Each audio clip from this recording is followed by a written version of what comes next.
in our last class we were talking about AC potentiometers. What we have learned in that class mainly is how to use a DC standard cell to calibrate a AC potentiometer, because there is no AC standard cell. That is one important thing we have learned. But then we have ended our class with a question that if the supply to the potentiometer does not have same phase angle with the unknown source, then we cannot get the null at all. So, we cannot use AC potentiometers in that way. Okay. So,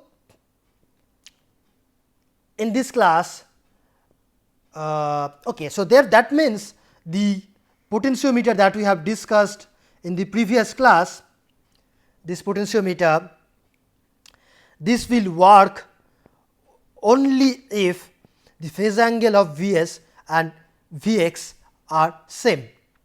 Okay. So, this potentiometer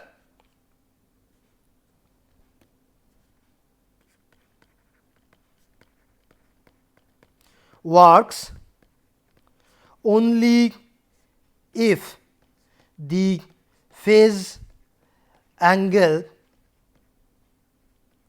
of Vx and Vs and Vx, okay, source supply and unknown are same,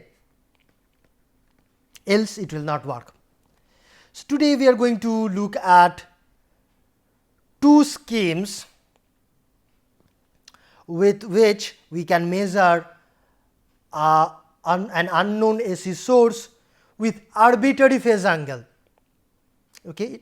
So, these two solutions, these two potentiometers are called coordinate potentiometer and polar potentiometer. Okay. So, let us first talk about a polar potentiometer.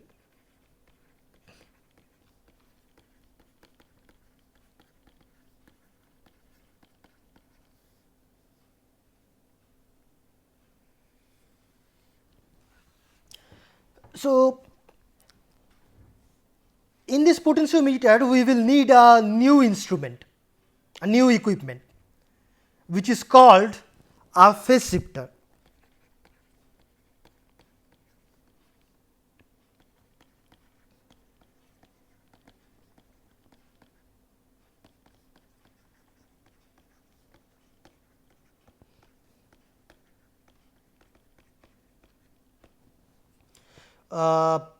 What is a phase shifter? Let us first understand what a phase shifter is. Okay. So, a phase shifter functionally is a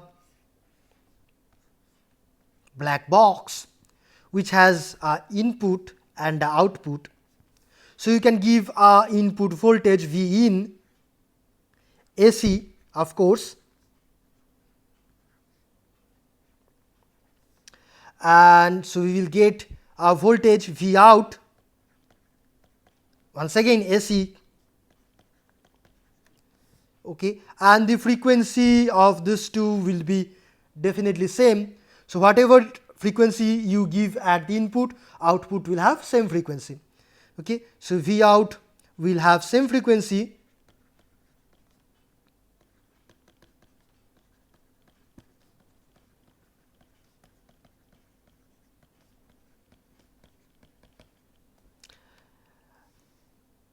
and we will have like a knob or a dial or something, so which we can turn.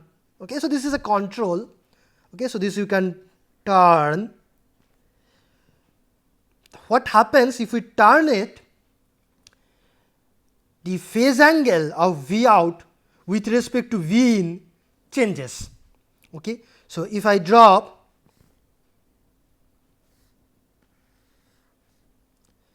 so this is time, if this is V in,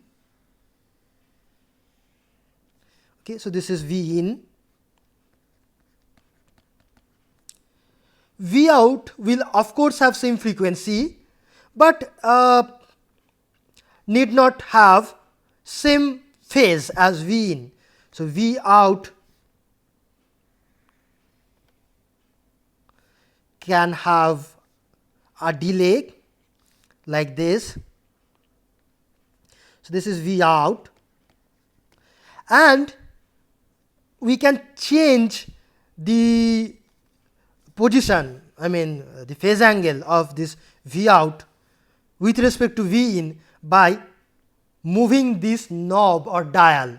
So, we can shift this V out maybe here,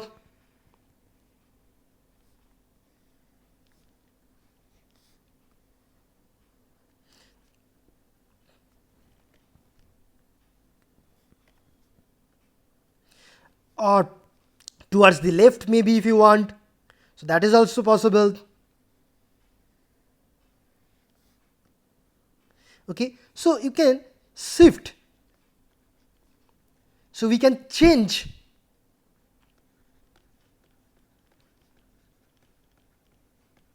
the phase angle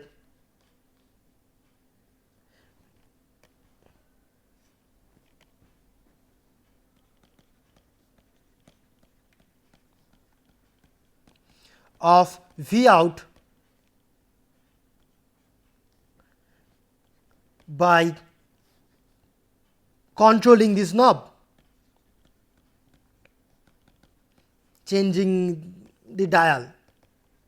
Okay. So, we can move this. So, if we move towards the right, maybe it will go, it will have it will have more delay. If we move it towards the left, it may have smaller delay or so. So, this is what a phase shifter does functionally. This is the functionality of a phase shifter, what it does. Now, there are two things that we have to learn. Number one, how a phase shifter is made or what is there inside the phase shifter, and secondly, how to use this phase shifter to measure unknown AC source using potentiometer. So, let us now understand a phase shifter.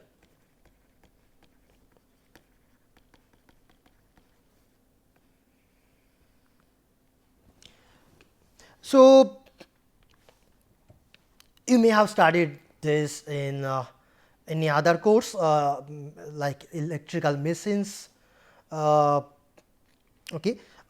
So, but here also we will discuss it, and we will discuss a simplified scheme. Okay. And it is not the actual, I mean the actual device may constructionally a bit different, but the principle is same, theory is same. Okay. So, what we will do, so what we need is 3 coils. We need 3 coils, and the coils are to be placed in a particular manner. Okay. So, let us first assume that there is a plane like this, which is horizontal.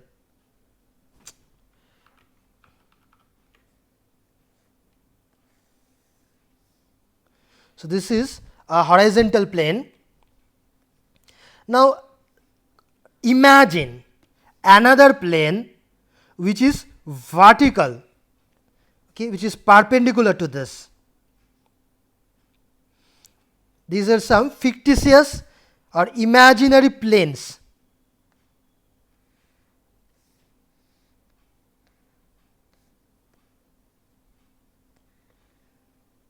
Okay. So, we have 2 planes, one horizontal, one vertical,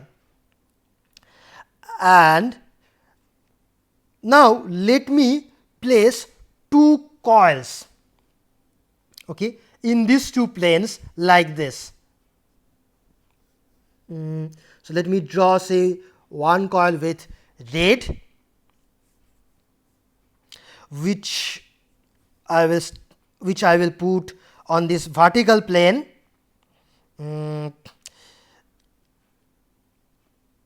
like this. So, let me start from here, then let me go like this, then like this, then I'll go like this, and then here,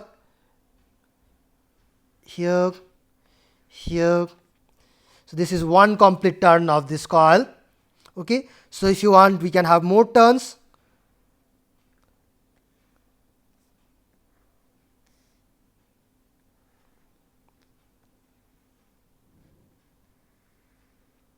Okay, so now we have 2 turns.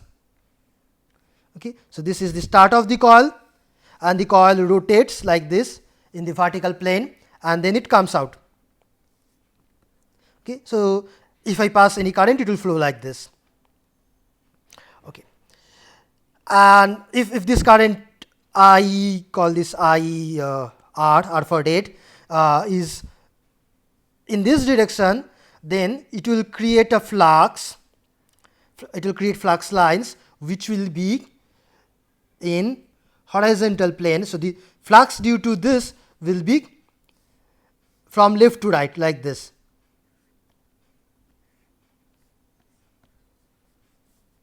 Right? Okay, so these are the flux created by this coil.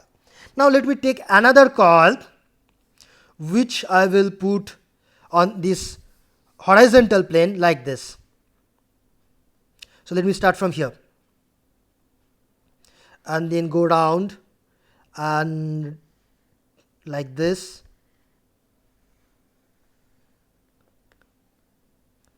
Okay, so this is one complete turn. Let me have another turn. So I can have many turns like this. And then this is the end of the coil. Okay, so this is the start, this is the end of the coil. Call the current that may flow through this as IB.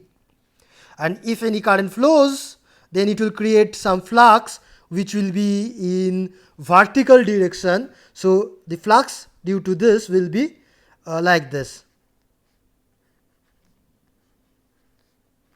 Okay, so it will be in the vertical direction. Okay, so I may also draw the front view of this arrangement. Okay, another view so that you have a better visualization what I am doing. So the front view. So in the front view, I will see this horizontal plane just like a line. Okay, so this horizontal plane will be seen like a line, and this vertical plane will be seen like a line again. And this blue coil, we will see it like this.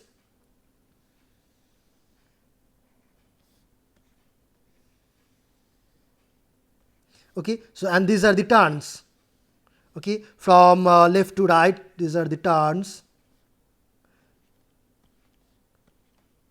Okay, and similarly we have this red one which we will see like this.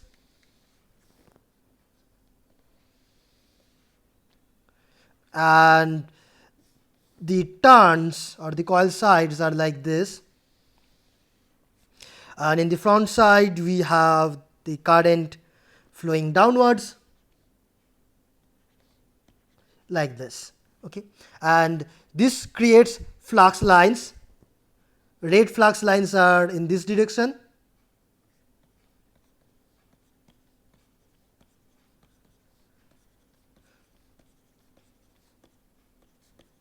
and blue flux lines are upwards. So they are perpendicular to each other.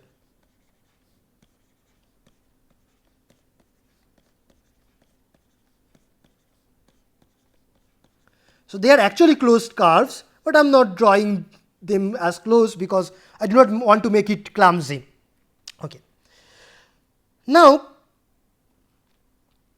if I pass AC currents, say this IR is AC, this IC is IB is also AC, and say these two are at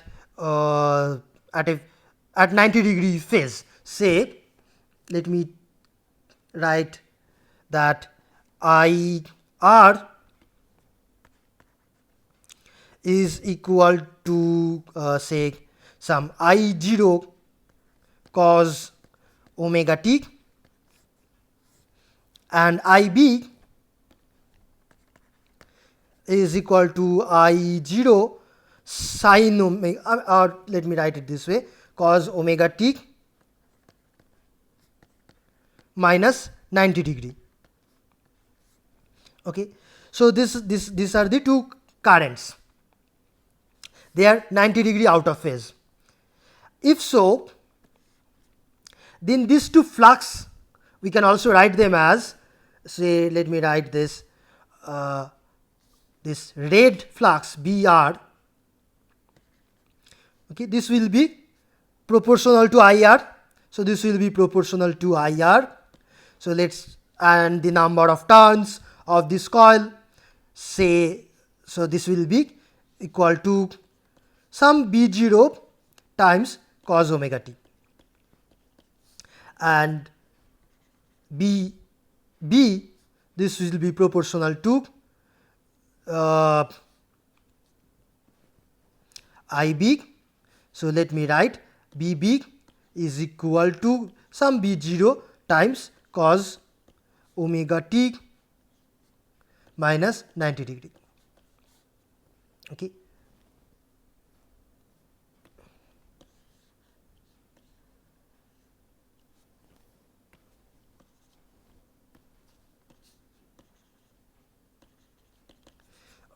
And so we are assuming that the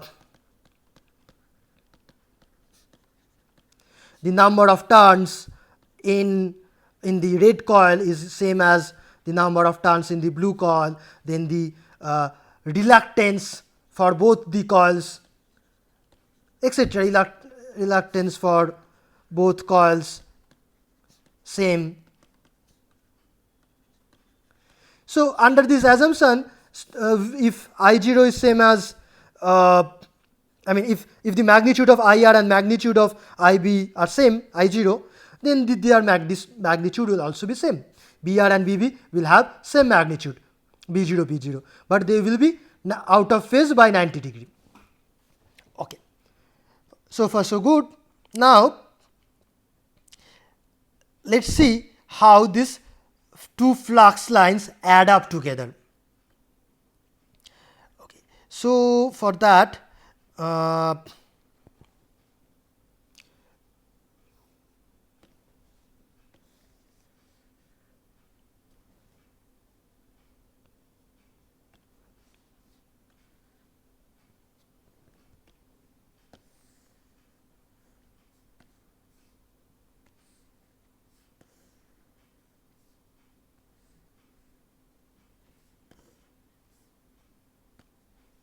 so let me first draw the two currents.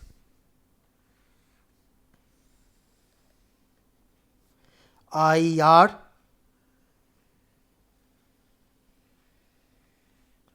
and IB. Okay, so I have chosen it to be cos. So this is the origin.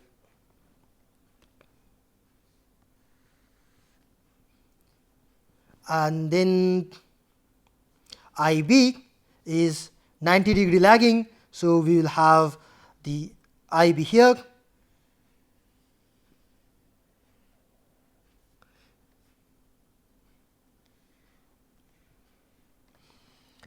Okay, and now let us see how these flux lines look like at different time instants. Say at t equals 0. So at t equals 0,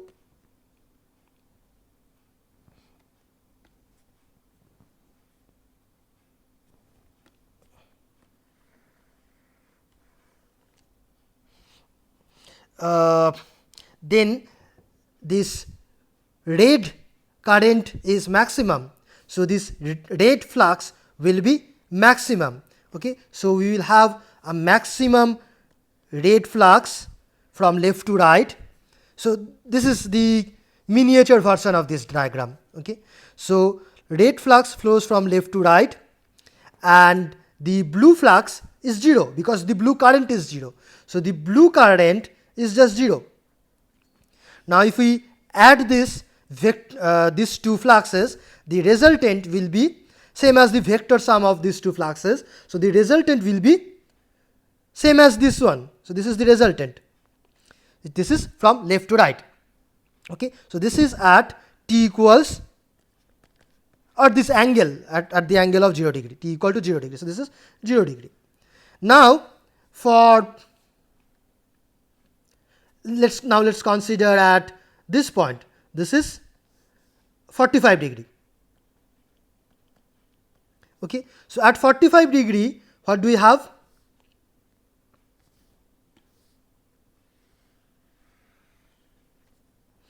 This rate flux is positive, rate current is positive, so rate flux will be from left to right, and its value is not as much as before, it's somewhat lower.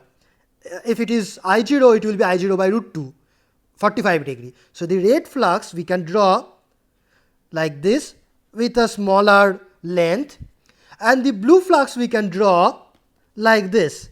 It is again upwards because this current is now positive, okay, and it is its length is as same as the length of this. Their magnitudes are same. So the resultant flux will be this. Okay, so the green is the resultant flux. So this green will be from it's at an angle of 45 degree. This is 45 degree. Okay, because these two are same. So this is at t equals 45 degree. Now similarly, let's consider what happens at t equals 90 degree. Now rate flux is 0, blue flux is maximum and positive. So the resultant will be same as the blue flux, upwards. Okay, so this is at t equals 90 degree. Now similarly, say at here, say this is 135 degree. So what do we have? So we have the rate flux negative. That means now it will be towards the left side, but it's not the peak, it's smaller than the maximum value. Blue is positive, but not the peak.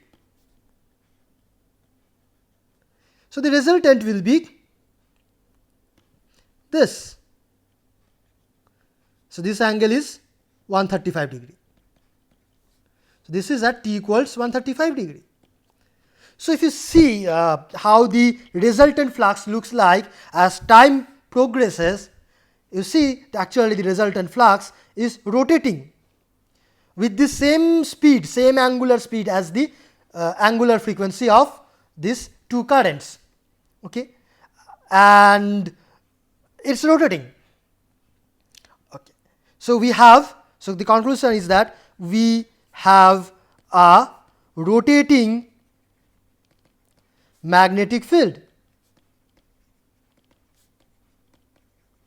Okay, so we may also draw the same thing like this. So at t equal to 0, flux lines are from left to right.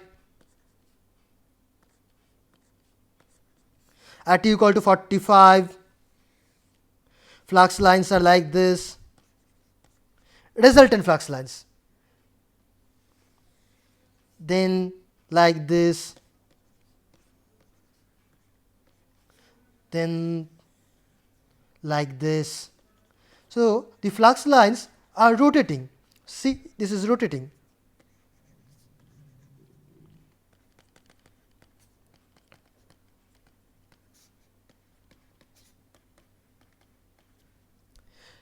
Now, so we have created a rotating magnetic field with two coils like this, which are carrying currents 90 degree out of phase, and they are placed in two perpendicular planes. They are spatially also displaced by 90 degree. Now let me take a third coil. Okay, so let me take a third coil which I will put neither on this horizontal plane nor on this vertical plane, but on a third plane, which is say, so let me draw that with a different color. So a third plane, let me draw that here.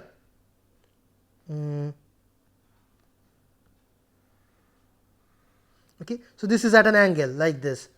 It is neither vertical nor horizontal. This is like this.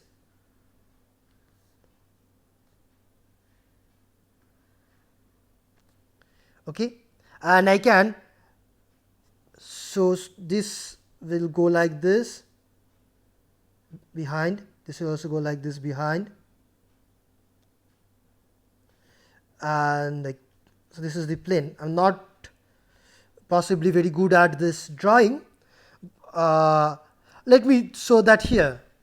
Okay, so this third plane is like this. In the front view, this is the third plane, and it has another coil. So let me draw that coil with green, which says goes like this. So starting from here, it goes like this, comes like this, and then we can have more turns. Okay, we can have more turns.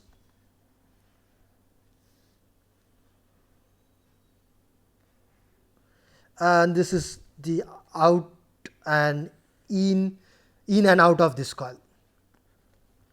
Okay, so the coil is here, this coil is here. From the front view, the coil is here. Okay, now if I put a voltmeter across this coil or an oscilloscope, what do we expect? Will there be any voltage? Yes, of course. Why? Because this coil is here and the magnetic field is rotating. We have a rotating magnetic field. Okay, so the flux linkage of this coil is changing with time. Okay, so the flux linkage of this coil is changing with time, and therefore we will have some, according to Faraday's law, some voltage induced across this. Okay, so let's do some maths if you like. Say if we have the third coil at an angle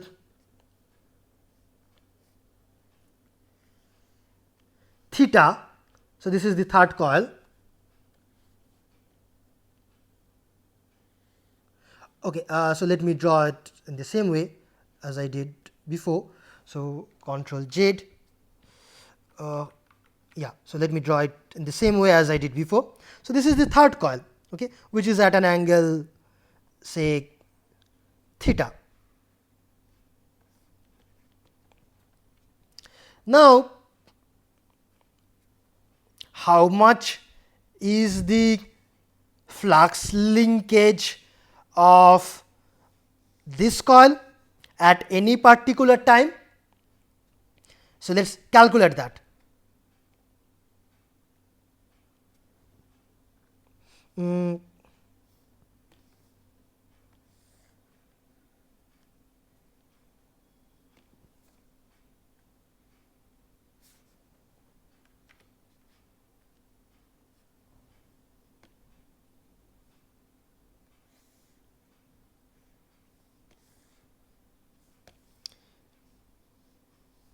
So the third coil is here. Okay, so let me take this coil, length of this coil to be much smaller, like this. Okay, I do it on purpose. So this is the third coil, and say the cross section area of this coil is A.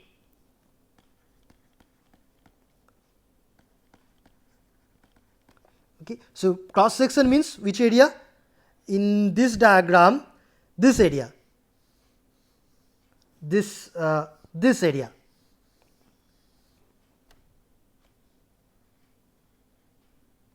So that area, or let me just write the area of the coil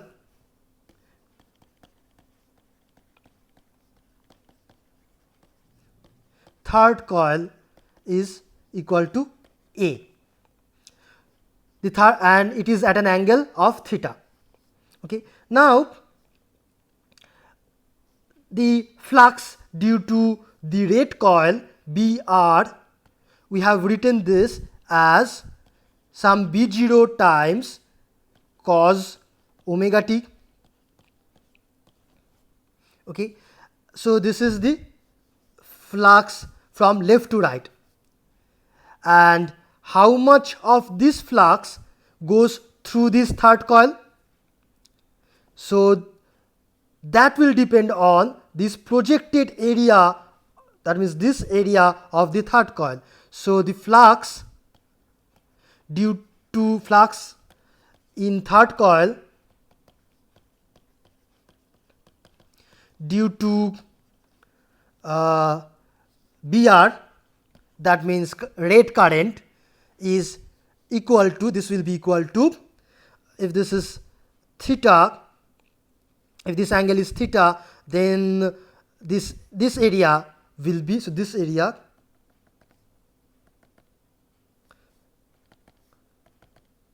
will be how much? This will be B0 Br times A cos theta. A is the cross sectional area, right? If the angle is theta, okay, so okay, let me measure this angle from here, from this point. Okay, instead of measuring from here, let me measure only from the vertical axis. So this angle is theta. So clearly, if you see that if theta is 0, then projected area is same as A, maximum flux goes. So this is this. Now similarly, we have BB is equal to B0 cos omega t minus 90 degree. So the flux in third coil due to BB is given as flux density multiplied by area in the horizontal direction, horizontal area, okay, multiply, so this will be sin theta. Okay. So the total flux will be in the third coil, I mean, will be this BR A cos theta plus BB A sin theta. Now some simple algebra we can perform.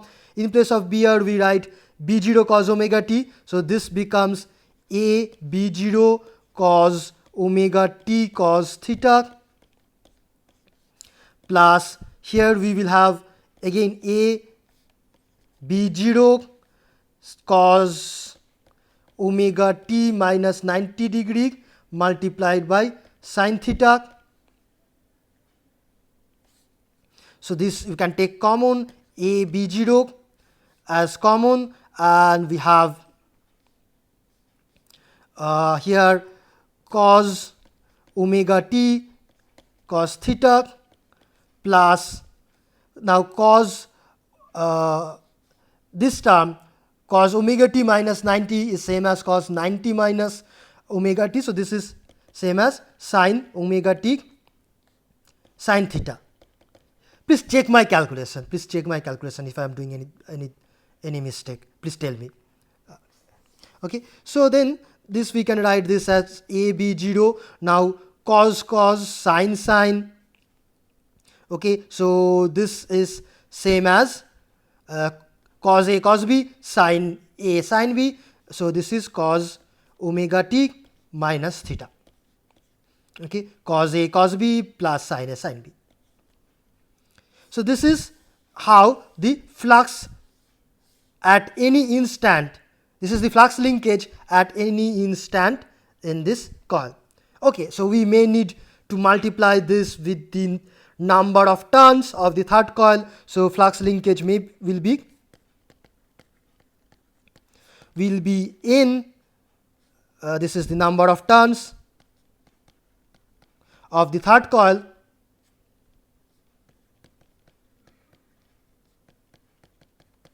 multiplied by this quantity a b 0 cos omega t minus theta.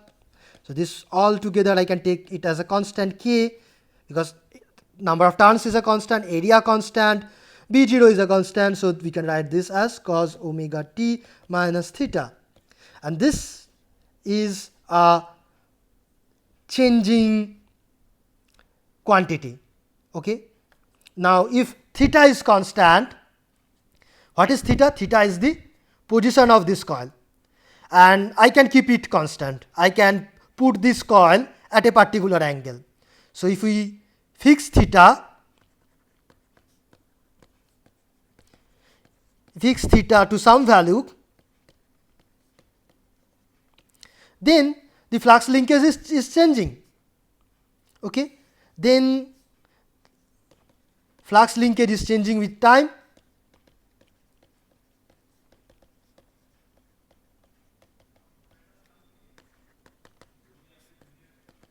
and the induced EMF will be equal to rate of change of flux linkage. So the induced EMF E will be equal to ddt of this flux linkage, you call it psi, ddt of psi. So that will be, so k constant, cos derivative of cos is sine, okay, minus sine omega t minus theta multiplied by omega.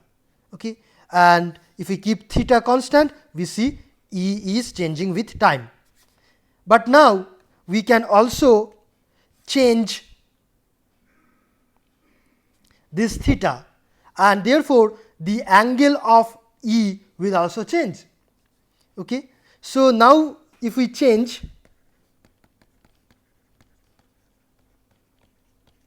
theta, the phase angle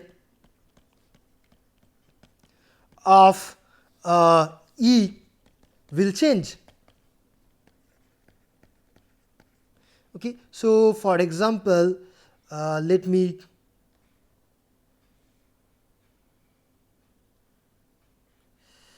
where is the, yeah, so let me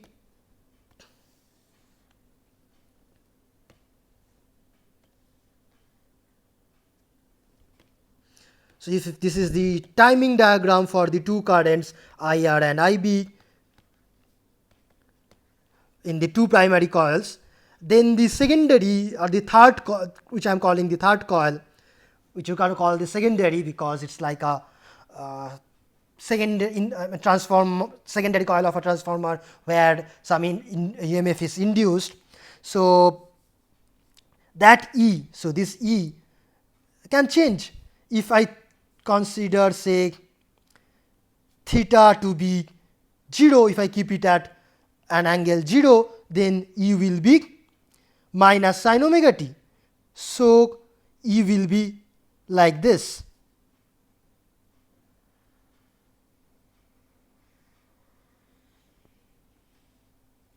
So this is E for theta equals 0 degree. So that means if I keep this coil here, so I can move this coil. Okay, so this coil is movable. This coil is movable. I can keep this coil here and lock it so that it doesn't move by any chance. I can keep this coil here and lock it so that it doesn't move. So I can change theta. And now if I change theta, so for 0 degree theta, that means when the coil is vertical, you see that this will be the form of the EMF. Okay, and now if I change theta to be something else, so if I take theta to be something like 10 degree or so, then I will have a delay of 10 degree, maybe like this. So this is E for theta equal to maybe 10 degree, and so on.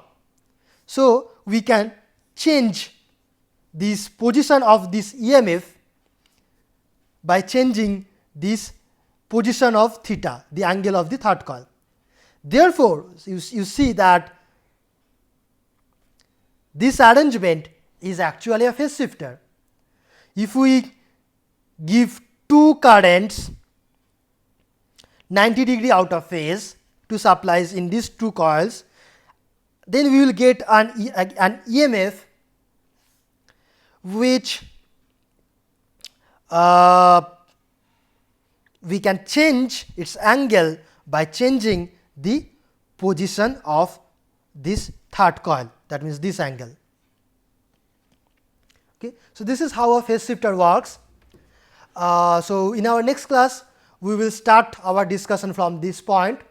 We will talk once again about how to use this phase shifter in a AC potentiometer, and then we will talk about another potentiometer, which is coordinate potentiometer, with which also we can measure AC voltage with arbitrary phase.